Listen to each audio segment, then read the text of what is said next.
محترم بزرگ و عزیز دوستو، رمضان کا مبارک مہینہ اپنی تمام تر رحمتوں برکتوں کے ساتھ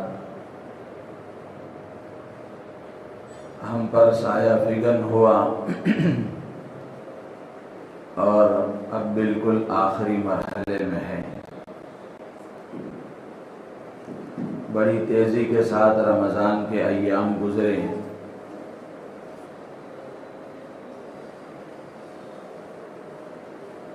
ایسا محسوس ہو رہا تھا کہ رمضان گویا ابھی شروع ہوا اور پھر اب یہ نظر آ رہا ہے کہ اب ختم ہونے والا ہے۔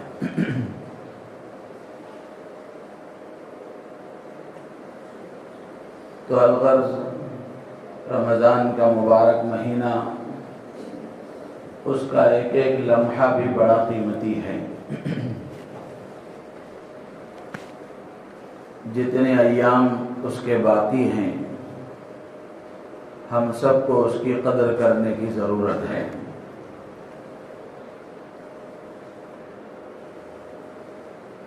ستائیسویں شب گزر چکی۔ بہت سارے مسلمان یہ سمجھتے ہیں کہ 27ویں شب مکمل ہو گئی تو گویا شب قدر بھی مکمل ہو گئی اور رمضان کا مہینہ بھی مکمل ہو گیا۔ اب اس کے بعد وہ اپنے آپ کو فارغ سمجھتے ہیں، حالانکہ ایک تاخیرات اور باقی ہے۔ اللہ کے نبی علیہ الصلاۃ والسلام نے آخری عشرے کی تاخیراتوں میں شب قدر تلاش کرنے کا حکم دیا اور متعین طور پر شب قدر کو بتانے سے اللہ تبارک و تعالی نے اس کو چھپا دیا۔ متعین طور پر اللہ نے اس کو نہیں بتایا۔ تو اب اگر کوئی آدمی 27ویں شب کو اپنے طور پر یہ سمجھ کر کہ یہی رات شب قدر کی ہے، پھر اس کے بعد اپنے آپ کو فارغ سمجھ لے، اس کے بعد شب قدر کی تلاش نہ کرے، تو یہ اس شب قدر کی تعیین کو چھپانے، پوشیدہ رکھنے کی حکمت کے خلاف ہے۔ اللہ تعالیٰ چاہتے تو متعین طور پر بتا دیتے، لیکن اللہ نے متعین طور پر نہیں بتایا۔ اس میں اللہ کی کوئی نہ کوئی حکمت ہے۔ تو اب بندے کو چاہیے، سب سے اعلیٰ درجہ تو یہ ہے کہ رمضان کی تمام راتوں میں وہ شب قدر کو تلاش کرے، رمضان کی تمام راتوں میں وہ جاگ کر عبادت کرے۔ دوسرا درجہ یہ ہے کہ رمضان کے آخری عشرے کی ہر رات کو جاگ کر شب قدر کو تلاش کرے۔ تیسرا اور آخری درجہ یہ ہے کہ کم از کم رمضان کے آخری عشرے کی تاخیراتوں میں شب قدر کو تلاش کریں۔ تو اس اعتبار سے بھی اگر دیکھا جائے تو رمضان کے آخری عشرے کی ایک تاخیرات اور باقی ہے۔ تو اس لیے 27ویں شب کے مکمل ہو جانے کے بعد یہ تصور کر لینا اور یہ خیال کر لینا اور اس خیال سے اپنے عمل سے اس کا اظہار کرنا کہ رمضان مکمل ہو چکا، شب قدر مکمل ہو چکی، پھر دوبارہ وہی غفلت والی کیفیت طاری کر لینا، یہ اللہ کی اس نعمت رمضان کی ناشکری ہے۔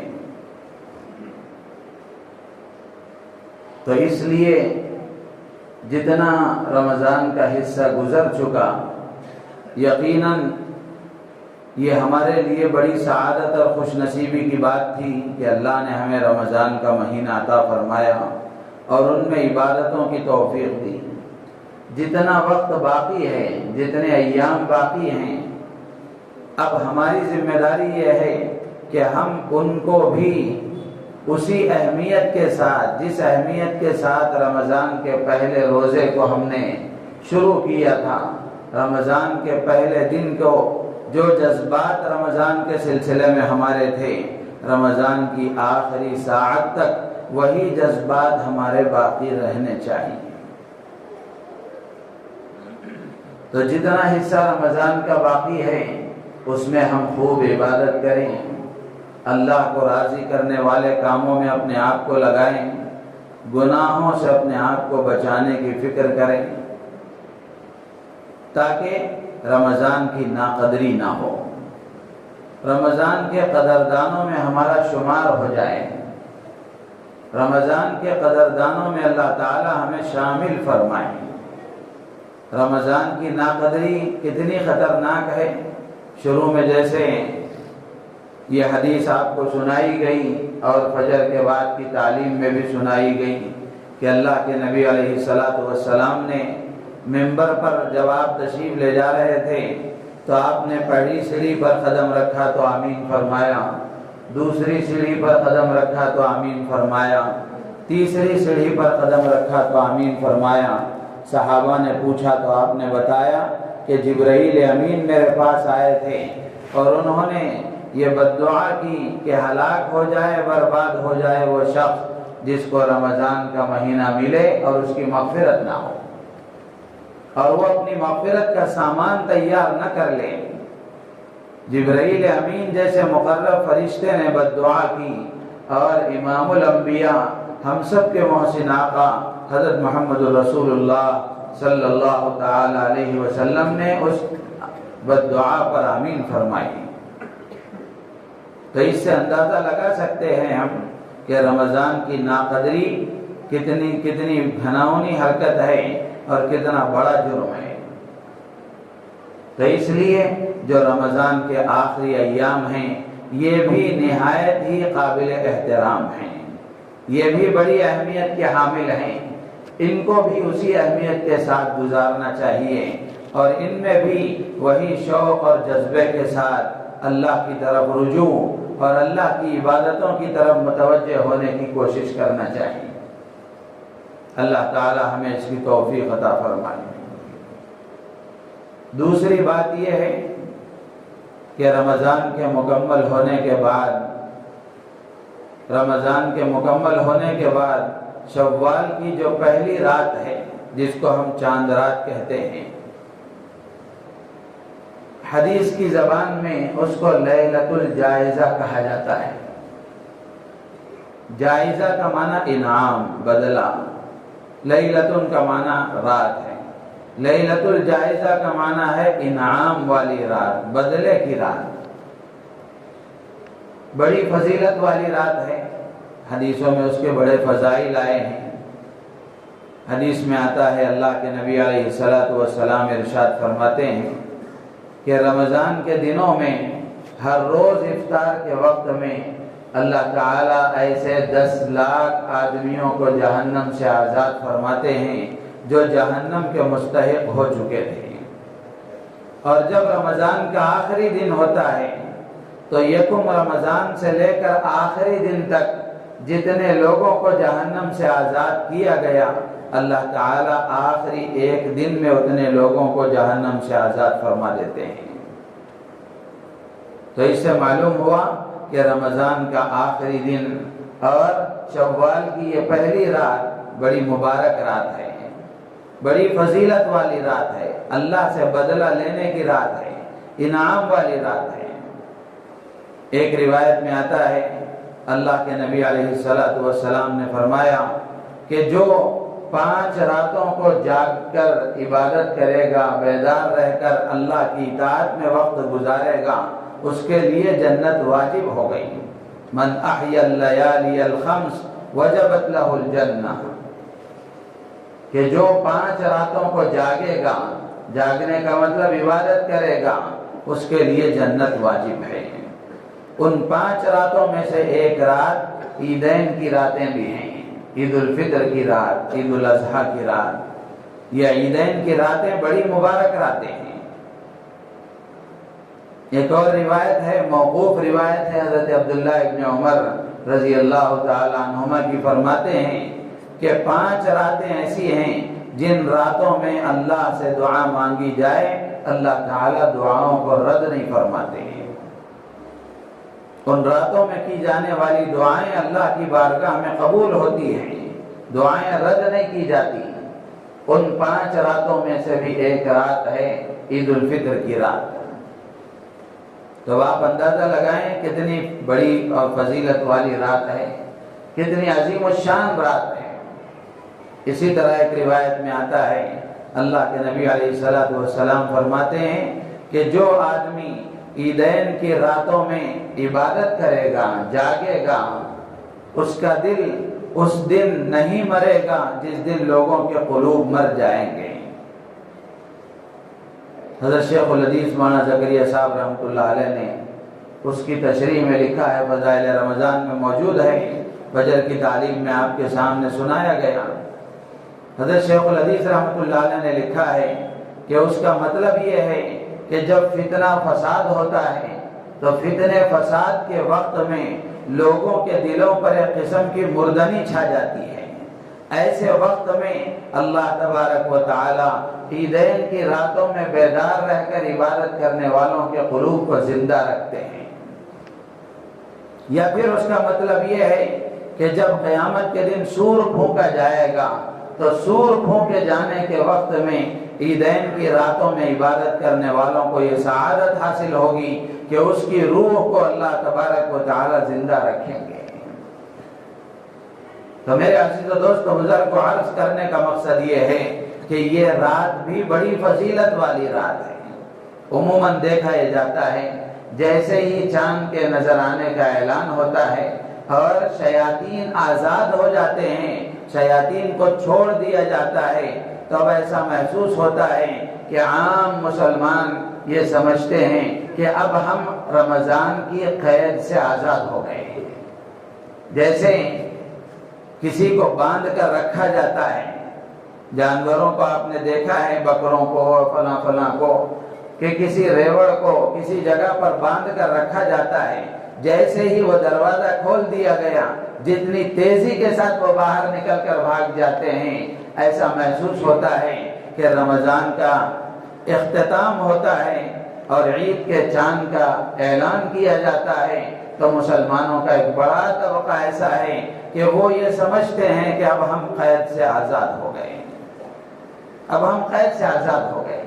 پھر وہی غفلت والی کیفیت، پھر وہی گناہوں والی زندگی، بلکہ اللہ معاف فرمائے بہت سارے لوگ تو پہلے سے منصوبے بناتے ہیں، پلاننگ کرتے ہیں، پہلے سے ان کی پلاننگ ہوتی ہے کہ رمضان ہے، رمضان میں ہم یہ گناہ نہیں کر سکتے، مثال کے طور پر فلاں فلم نہیں دیکھ سکتے یا فلاں جگہ نہیں جا سکتے، تو اب چاند نظر آ گیا، عید کے دن جائیں گے فلاں فلم دیکھیں گے، یا عید کے دن جائیں گے فلاں جگہ یہ گناہ کریں گے اور فلاں جگہ یہ گناہ کریں گے۔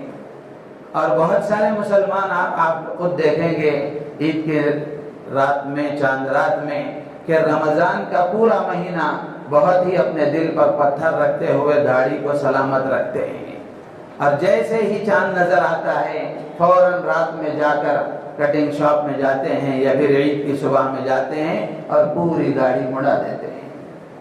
میرے عزیز و دوست بزرگوں، داڑھی اللہ کے نبی علیہ الصلوۃ والسلام کے چہرے پر تھی، اللہ کے نبی علیہ الصلوۃ والسلام کی سنت ہے، اور داڑھی رکھنا مسلمان کے لیے واجب ہے۔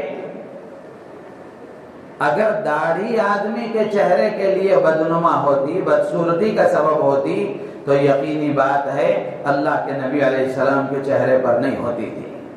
اللہ کے نبی علیہ السلام کے چہرے پر داڑھی تھی، اس کا مطلب یہ ہے کہ مرد کی خوبصورتی اور مرد کا حسن اسی میں ہے کہ وہ داڑھی رکھے۔ تو کتنی بڑی بات ہے کہ آدمی پہلے ہی سے یہ پلاننگ کر لے اور جیسے ہی چاند نظر آ جائے پھر فلاں کام شروع کر دیں۔ اور چاند رات میں بیوٹی پارلرز تو آپ جا کر دیکھیں، پوری رات وہ آباد رہتے ہیں، ہماری عورتیں، مرد، نوجوان، پتہ نہیں کیسے کیسی حرکتیں ہوتی ہیں، اللہ حفاظت فرمائے۔ تو یہ چاند رات ان حرکتوں کے کرنے کی رات نہیں ہے۔ جیسے رمضان کی راتیں بڑی قیمتی، رمضان کی راتیں بڑی اہمیت والی، اسی طریقے سے چاند رات کی بھی بڑی فضیلتیں ہیں۔ یہ انعام لینے کی رات ہے، اللہ سے بدلہ لینے کی رات ہے۔ اللہ تعالیٰ فرشتوں سے پوچھتے ہیں کہ کیا بدلہ ہے اس مزدور کا جس نے اپنا کام پورا کر دیا تو فرشتے عرض کرتے ہیں پروردگار اس کا بدلہ یہی ہے کہ اس کو مزدوری پوری پوری دے دی جائے۔ تو یہ اللہ سے انعام اور بدلہ لینے کی رات ہے، اور بدلہ لینے کے وقت میں ہم بیوٹی پارلرز میں ہیں یا کٹنگ شاپ میں گاڑی مڑا رہے ہیں یا پھر بازاروں کی چکر کاٹ رہے ہیں، تو آپ خود اندازہ لگائیں کہ اس رات میں جو کام ہمیں کرنا چاہیے تھا اس کے بجائے ہمارا کیا کام ہو رہا ہے۔ تو اس لیے گزشتہ رمضان میں گزشتہ راتوں میں جو ہمارا ہو گیا وہ ہو گیا، کم سے کم اب ہم اپنے آپ کو سدھارنے کی فکر کریں، اپنے اندر تبدیلی اور انقلاب لانے کی کوشش کریں۔ تو رمضان کی آخری چاند رات ہے، رمضان کے بعد کی پہلی رات ہے، یہ بھی بڑی عظمت والی فضیلت والی رات ہے، اس کا بھی ہمیں احساس ہونا چاہیے۔ اور اس رات میں بھی اللہ تعالیٰ جتنی توفیق دے اتنی عبادت کرنا چاہیے۔ صالحین، سلف صالحین اور تابعین کے زمانے میں بھی ان کے بھی حالات میں لکھا ہے، ایک بزرگ ہیں وہ فرماتے ہیں کہ آدمی کو چاند رات اور شوال کی پہلی رات اس مسجد میں گزارنا چاہیے جس مسجد میں اس نے اعتکاف کیا تھا۔ جتنا توفیق دے اللہ تعالیٰ، جتنی عبادتوں کی توفیق ہو، مسجد میں موقع ملے مسجدوں میں کریں یا پھر اپنے گھر میں عبادت کریں۔ تو اس لیے اس فضیلت کو ذہن میں رکھتے ہوئے، اس کی اہمیت کو سمجھتے ہوئے ہم اس رات کو بھی اسی احساس کے ساتھ گزاریں جیسے رمضان کی راتیں ہم نے گزاری ہیں۔ اور ان راتوں میں کرنا کیا ہے؟ سب سے پہلا کام یہ ہے کہ ہم اللہ کا شکر ادا کریں، اللہ کا شکر ادا کریں اور اللہ کے سامنے سجدہ شکر بجا لائیں کہ پروردگار تو نے رمضان کا مبارک مہینہ عطا فرمایا اور اس میں عبادتوں کی توفیق عطا فرمائی، روزے رکھنے کا موقع دیا، تراویح پڑھنے کی توفیق دی، صدقہ و خیرات کرنے کی توفیق دی، قرآن کی تلاوت کی توفیق دی، ذکر و اذکار کی تو نے توفیق دی، ہم اس پر تیرا شکر ادا کرتے ہیں۔ شکر ادا کیا جائے، بندہ شکر ادا کرتا ہے تو یہ شکر ادا کرنا اللہ کو بہت پسند ہے، اور ہمارے شکر ادا کرنے کا فائدہ اللہ کو نہیں ہماری ذات کو ہوتا ہے۔ قرآن میں اللہ نے فرمایا وَمَن يَشْكُرْ فَإِنَّمَا يَشْكُرُ لِنَفْسِهِ، کہ جو اللہ کا شکر ادا کرتا ہے وہ اپنے فائدے کے لیے شکر ادا کرتا ہے، یعنی اس کا فائدہ اس کی ذات کو ہوتا ہے۔ اور اگر کوئی اللہ کا شکر ادا نہ کرے اللہ بے نیاز ہے، اللہ بے نیاز ہے، اللہ نہ ہماری عبادتوں کا محتاج ہے نہ ہمارے شکر کا محتاج ہے۔ اسی لیے قرآن میں جگہ جگہ بندوں کو اللہ کا شکر ادا کرنے کی تاکید کی گئی، اور حضرات انبیاء کرام علیہم السلام کی ان کی صفات میں، ان کے اوصاف میں نمایاں طور پر یہ بتایا گیا اور شکر کی صفت کو واضح طور پر بتایا گیا۔ حضرت ابراہیم علیہ السلام کے بارے میں قرآن میں آتا ہے کہ شاکرن لانعمہ اجتباہ وہداہ الی صراط مستقیم۔ حضرت ابراہیم علیہ السلام کے بارے میں اللہ فرماتے ہیں کہ حضرت ابراہیم علیہ السلام اللہ کی نعمتوں پر شکر ادا کرنے والے تھے۔ تو یہ شکر ادا کرنا اللہ کو پسند ہے، انبیاء کی خاص صفت ہے۔ قرآن میں حضرت نوح علیہ السلام کا تذکرہ ہے۔ حضرت نوح علیہ السلام کے بارے میں اللہ فرماتے ہیں ذریۃ من حملنا مع نوح انہ کان عبدا شکورا۔ حضرت نوح علیہ السلام کے بارے میں اللہ فرماتے ہیں کہ یہ حضرت نوح علیہ السلام اللہ کے ایک شکر گزار بندے تھے، اللہ کی نعمتوں پر شکر ادا کرنے والے بندے تھے۔ تو اس لیے یہ پہلا کام ہے کہ ہم اللہ کا شکر ادا کریں، اللہ کا شکر ادا کریں۔ شکر ادا کرنا یہ اللہ کی نعمت کے احساس اور اس کے اعتراف کا تقاضا ہے کہ آدمی اللہ کا شکر ادا کرتا ہے، اس کا مطلب یہ ہے کہ اس نے رمضان کو اللہ کی نعمت سمجھا ہے، اللہ کا فضل سمجھا ہے، اللہ کا احسان سمجھا ہے، جس کے نتیجے میں وہ اللہ کا شکر ادا کر رہا ہے۔ اور شکر ادا کرنے کے 3 طریقے ہیں۔ عموماً شکر کی ادائیگی کے لیے زبان سے شکریہ تھینک یو کا لفظ کہہ دینا کافی سمجھ لیا جاتا ہے، حالانکہ شکر ادا کرنے کے 3 طریقے ہیں۔ ایک ہے شکر زبان سے ادا کیا جاتا ہے، الشکر باللسان، زبان سے شکر ادا کرنا، کہ آدمی اگر کسی نے کسی پر احسان کیا ہے، اس کے ساتھ کوئی اچھا معاملہ کیا ہے، تو آدمی زبان سے جزاک اللہ کہے، شکریہ کہے۔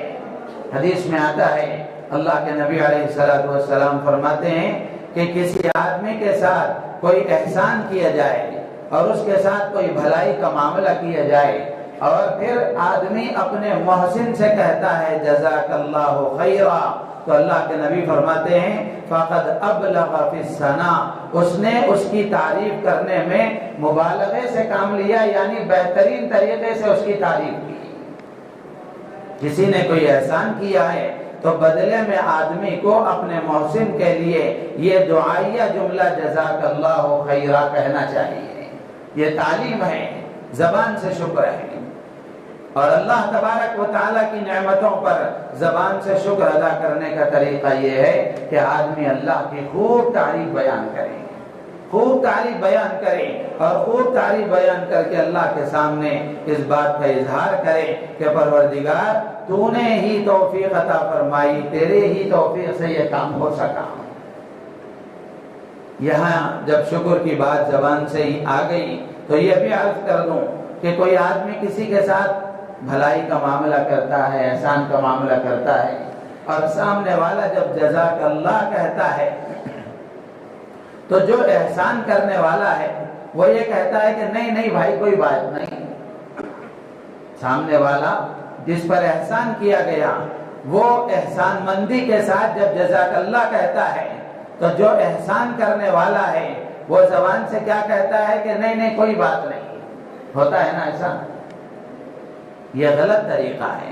جزاک اللہ آدمی کہہ رہا ہے تو یہ دعائیہ جملہ ہے، یہ دعائیہ جملہ ہے۔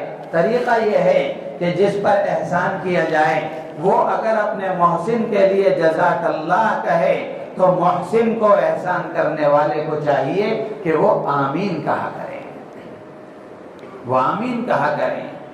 کتنی بڑی بات ہے کہ آدمی نے جب آپ نے اس پر کوئی چھوٹا سا احسان کیا ہے اور وہ بجائے اپنی طرف سے کوئی بدلہ دینے کے اللہ کے حوالے کر رہا ہے اور وہ اپنی عاجزی کا اظہار کر رہا ہے کہ میں آپ کو کیا بدلہ دے سکتا ہوں، اللہ آپ کو بدلہ دے،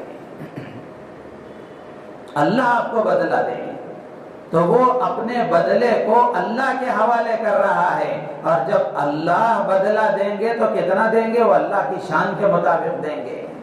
تو اب آدمی اگر زبان سے یہ کہے کہ نہیں بھائی کوئی بات نہیں، تو اس کا مطلب یہ ہے کہ مجھے بدلے کی ضرورت نہیں ہے۔ انجانے میں کہہ دیتے ہیں لوگ، یعنی سامنے والا یہ کہتا ہے اور اس جذبے کے ساتھ کہتا ہے کہ یہ کوئی بہت بڑی بات نہیں ہے، کوئی بہت بڑا احسان نہیں ہے، لیکن یہ طریقہ نہیں ہے، یہ طریقہ نہیں ہے جس پر احسان کیا جا رہا ہے۔ اگر وہ زبان سے جزاک اللہ کہے تو محسن کو چاہیے کہ وہ اپنی زبان سے آمین کہے تاکہ اللہ کی طرف سے اسے بدلہ ملے۔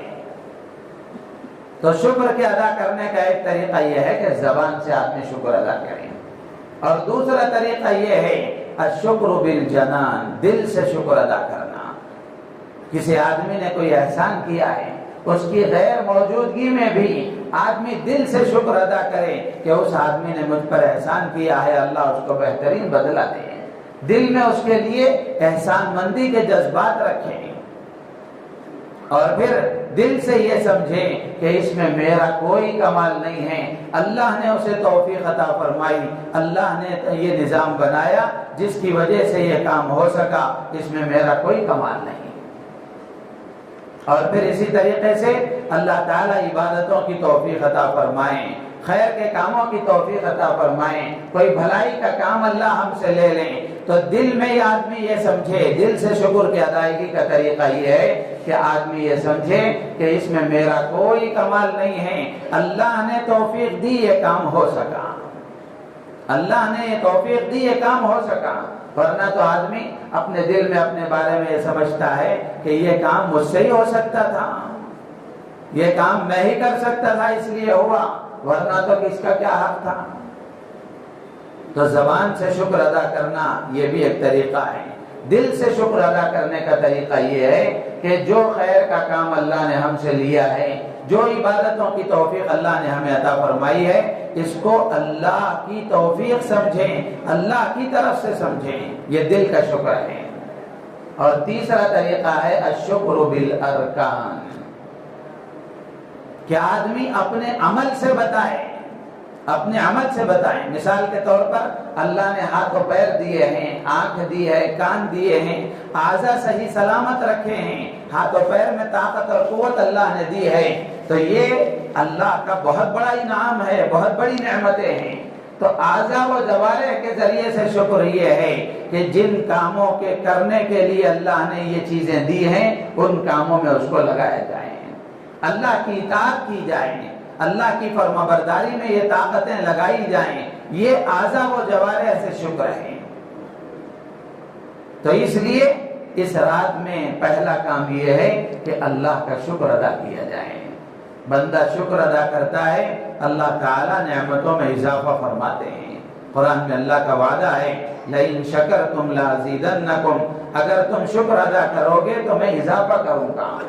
تو آدمی رمضان کی نعمت کے ملنے پر، عبادتوں کی توفیق پر اللہ کا شکر ادا کرتا ہے تو اللہ تبارک و تعالی اگلے رمضان میں بھی اسے رمضان کا مہینہ عطا فرماتے ہیں، اگر اس کی زندگی باقی رہی، اور اللہ تعالیٰ اس رمضان میں اس کو عبادتوں کی مزید توفیق عطا فرماتے ہیں۔ تو اس لیے پہلا کام ہے شکر ادا کرنا۔ دوسری چیز ہے توبہ اور استغفار کرنا، توبہ اور استغفار کرنا، اس لیے کہ جو عبادتیں ہم نے کی ہیں، ہم میں سے ہر ایک کو اعتراف ہے اس بات کا، کون بندہ دعویٰ کر سکتا ہے کہ اللہ کی شان کے مطابق میں نے روزہ رکھا ہے، اللہ کی منشا کے مطابق میں نے تراویح پڑھی ہے، اللہ کی منشا کے مطابق میں نے صدقہ اور خیرات کیا ہے؟ یقیناً انسان ہونے کے ناطے کوتاہیاں ضرور ہوئی ہیں۔ ہماری عبادتیں اللہ کے بارگاہ میں دکھائے جانے کے قابل ہیں یا نہیں، ہر آدمی اپنے بارے میں سوچے۔ تو اس احساس کے ساتھ کہ پروردگار عالم تو نے رمضان کا مبارک مہینہ عطا فرمایا، عبادتوں کی توفیق عطا فرمائی، لیکن عبادتوں کا جیسا حق تھا وہ ہم سے ادا نہیں ہو سکا، جیسی عبادت کرنی چاہیے تھی ویسی نہیں ہو سکی، جیسی رمضان کی قدردانی کرنی چاہیے تھی ویسی نہیں ہو سکی۔ اس جذبے کے ساتھ آدمی اللہ کے سامنے توبہ اور استغفار کریں اور اللہ سے یہ مانگے کہ پروردگار عالم ہماری کوتاہیوں کی وجہ سے ہمیں محروم نہ فرما، ہماری کوتاہیوں کی وجہ سے رمضان کی برکتوں سے، رمضان کے انوار سے اور رمضان کے فوائد اور ثمرات سے ہمیں محروم نہ فرما۔ آدمی کو توبہ اور استغفار کرنا چاہیے۔ قرآن پاک میں اللہ تعالیٰ نے اپنے متقی، پرہیزگار، پسندیدہ خاص بندوں کی صفات ذکر فرمائی ہیں۔ سورہ زاریات میں اللہ تعالیٰ فرماتے ہیں کانوا قلیلا من اللیل ما یہجعون وبالاسحار ہم یستغفرون۔ اللہ فرماتے ہیں کہ اللہ کے جو خاص پسندیدہ چنندہ بندے ہیں وہ رات کا ایک لمبا حصہ اللہ کے سامنے عبادت کرتے ہیں، اور جب رات کا آخری حصہ ہوتا ہے تو رات بھر عبادت کرنے کے بعد رات کے آخری حصے میں وہ اللہ کے سامنے توبہ اور استغفار کرتے ہیں۔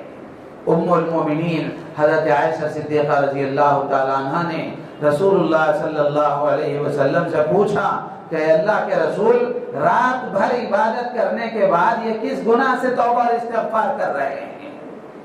اللہ کے نبی علیہ السلام نے فرمایا عائشہ یہ اللہ کی معرفت رکھنے والے بندے ہیں، اللہ کو پہچاننے والے بندے ہیں، اللہ کے خاص بندے ہیں۔ پوری رات عبادت کرنے کے بعد جب انہیں یہ محسوس ہوتا ہے کہ ہماری عبادتیں اللہ کی شان کے مطابق نہیں ہو سکی، تو پھر وہ رات کے آخری پہر میں اللہ سے یہ دعا کرتے ہیں کہ پروردگار عالم جیسی عبادت کا حق تھا وہ ہم سے ادا نہیں ہو سکا۔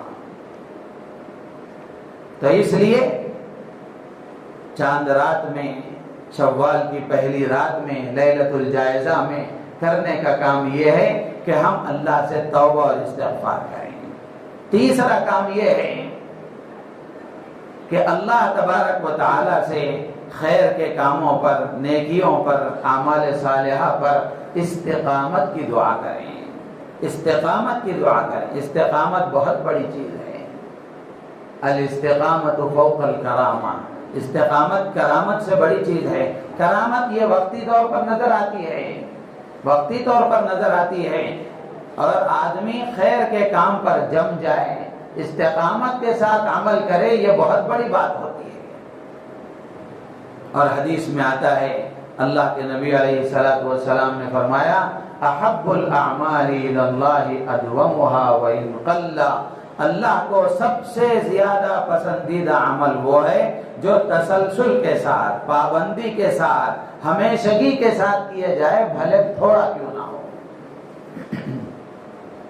تو اس لیے اللہ تبارک و تعالی سے لیلۃ الجائزہ میں استقامت کی دعا کریں۔ پروردگار تو نے رمضان کے مہینے میں جیسے نمازوں کے پڑھنے کی توفیق عطا فرمائی، خاص طور پر فجر کی نماز، رات کے آخری پہر میں دعائیں مانگنے کی توفیق عطا فرمائی، روزے رکھنے اور عبادتوں کی توفیق عطا فرمائی، قرآن کی تلاوت کی توفیق عطا فرمائی، اور مزید کرم یہ فرما دیجئے کہ سال بھر ان اعمال پر میں باقی رہوں۔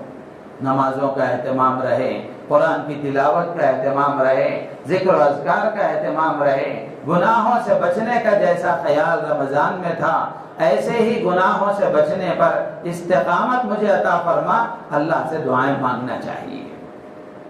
ورنہ دیکھا یہ جاتا ہے کہ ہمارا حال ایسا ہو گیا ہے، مسلمانوں کا عمومی حال یہ ہے کہ جیسے ہی چاند نظر آ گیا، عشاء کی نماز میں ہی مسجد خالی ہو جاتی ہے۔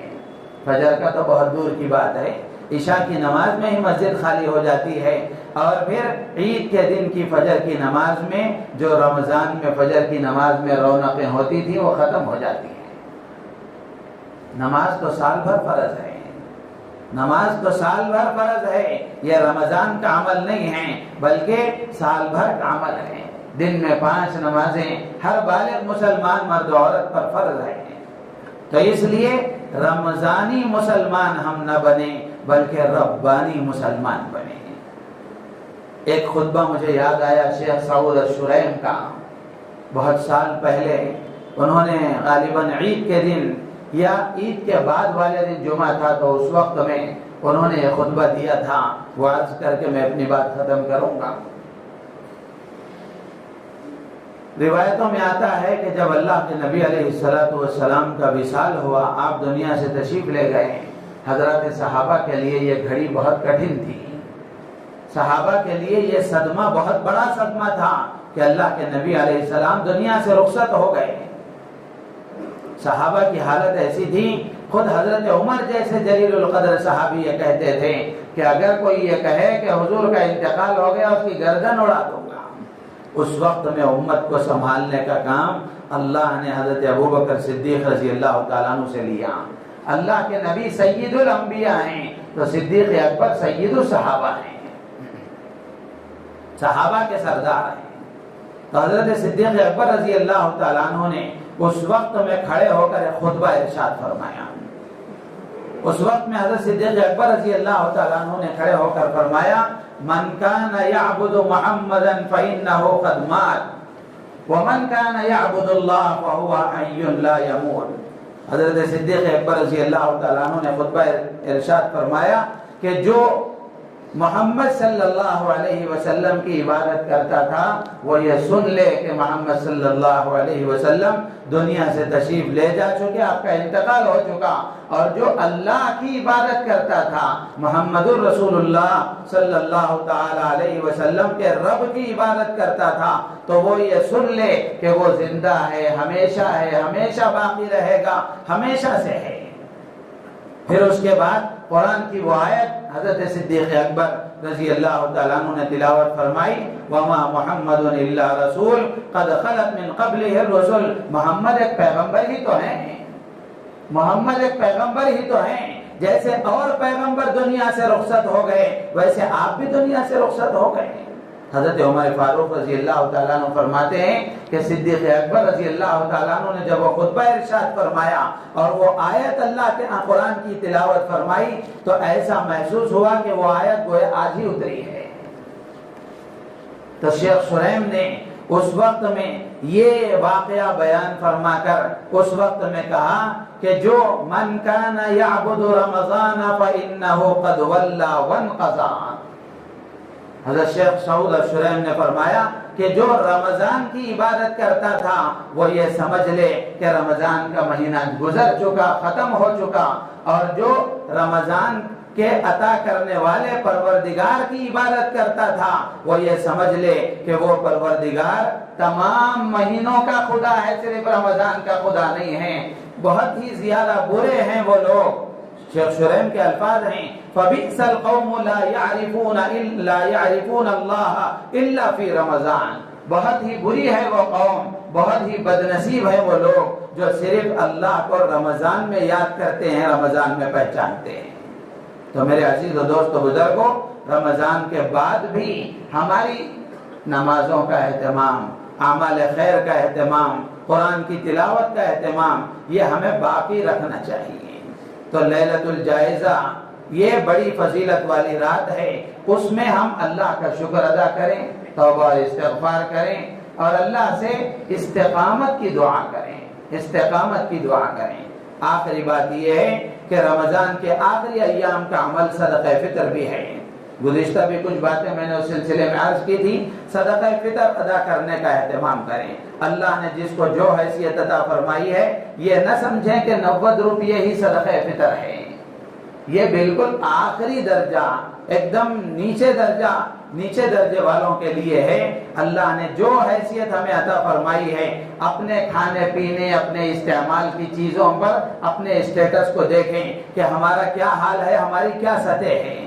اس کے اعتبار سے، کھجور کے اعتبار سے، کشمش کے اعتبار سے، جو کے اعتبار سے صدقہ فطر ادا کرنے کی کوشش کریں۔ صدقہ فطر کیوں رکھا گیا؟ یہ رمضان کی کوتاہیوں کی تلافی کے لیے ہے۔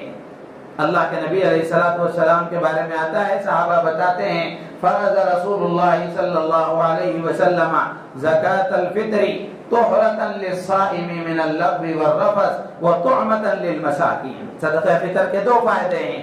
ایک تو یہ ہے کہ رمضان کے روزوں میں جو کمی کوتاہی ہو گئی، رمضان کی عبادتوں میں جو کمی کوتاہی ہو گئی، صدقہ فطر کی وجہ سے اللہ تعالیٰ اس کمی کو دور فرما دیتے ہیں، اس کی بھرپائی فرما دیتے ہیں۔ اور دوسرا فائدہ یہ ہے کہ صدقہ فطر کی وجہ سے غریبوں کا فائدہ ہوتا ہے، ان کے لیے عید کا انتظام کرنا آسان ہو جاتا ہے۔ بلکہ ایک روایت میں تو یہاں تک ہے کہ آدمی کے روزے آسمان اور زمین کے درمیان میں لٹکے رہتے ہیں جب تک وہ صدقہ فطر ادا نہیں کرتا۔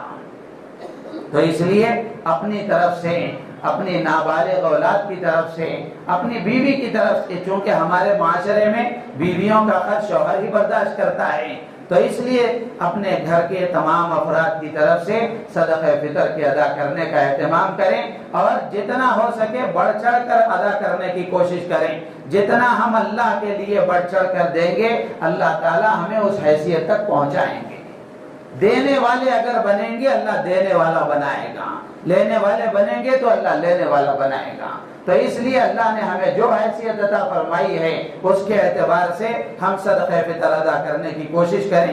کشمش کے اعتبار سے 1200 روپیے صدقہ فطر ادا کریں، کھجور کے اعتبار سے 1000 روپیے، 1100 کو چلر ہے، میں رونڈ فکر آپ کے سامنے بتا رہا ہوں۔ کشمش کے اعتبار سے ایک آدمی کا صدقہ فطر 1200 روپیے ہے، کھجور کے اعتبار سے 1000 روپیے ہے، اور جو کے اعتبار سے 300-400 روپیے کچھ ہے۔ تو اس طرح ہم اپنی اپنی حیثیت کے مطابق زیادہ سے زیادہ صدقہ فطر ادا کرنے کی کوشش کریں، تاکہ صدقہ فطر ادا کرتے ہوئے یہ سمجھ لیں ہمارے روزوں میں کتنی کوتاہی ہوئی ہے، اس کوتاہی کے لیے ہمیں کتنا صدقہ فطر ادا کرنا چاہیے، اور ہمارے صدقہ فطر کی وجہ سے کسی غریب کا بھلا ہو جائے، کسی کے لیے عید کے انتظام کا نظام بن جائے، اس احساس کے ساتھ ہمیں عید سے پہلے پہلے صدقہ فطر ادا کرنا چاہیے۔ رمضان کے شروع ہوتے ہی ادا کر دیا جائے یہ بھی مناسب ہے، یا کم سے کم آخری درجے میں عید کی نماز کو جانے سے پہلے پہلے صدقہ فطر ادا کر دینا چاہیے۔ اللہ تعالیٰ سے دعا ہے اللہ تعالیٰ ہم سب کو ان باتوں پر عمل کی توفیق عطا فرمائے۔ اس رمضان کو اللہ تعالیٰ ہمارے لیے نجات کا، مغفرت کا، برکتوں اور رحمتوں کے نزول کا، اور پوری امت پر سے اللہ تعالیٰ کی ناراضگی کے اٹھ جانے کا اللہ تعالیٰ اس کو ذریعہ بنائے۔ آمین وآخر دعوانا الحمدللہ رب العالمین۔